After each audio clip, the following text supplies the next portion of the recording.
sormineulontaan tarvitset sormet ja lankaa. Sormineulonta aloitetaan niin, että jätetään alkulanka peukalon eteen. Sitten kierretään keräältä tuleva lanka sormien ympäri etusormesta aloittaen. Sen jälkeen vedetään lanka sormien edestä.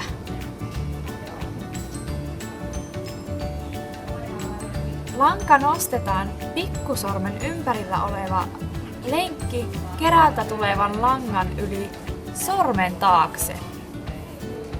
Näin tehdään nimettömän keskisormen ja etusormen kohdalla.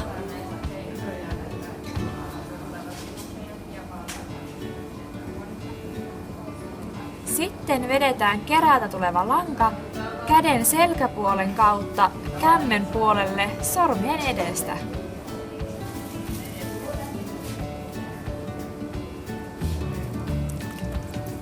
Ja tällä tavoin jatketaan koko neulonnan ajan.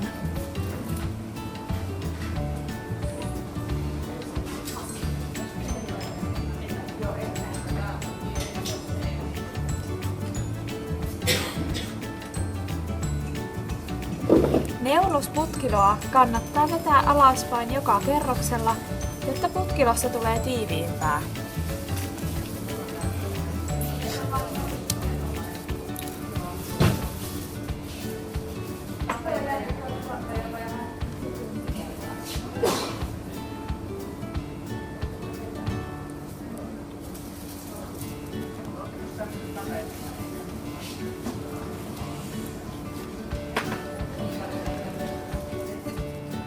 Kun olet tehnyt tarpeeksi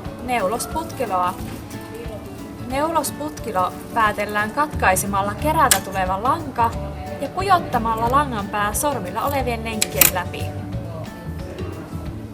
Sitten irrotetaan lenkit sormista ja kiristetään lanka. Mikäli työtä ei tehdä kerralla valmiiksi, silmukat voidaan siirtää esimerkiksi lyijykynälle tai paksulle neulepuikolle odottamaan.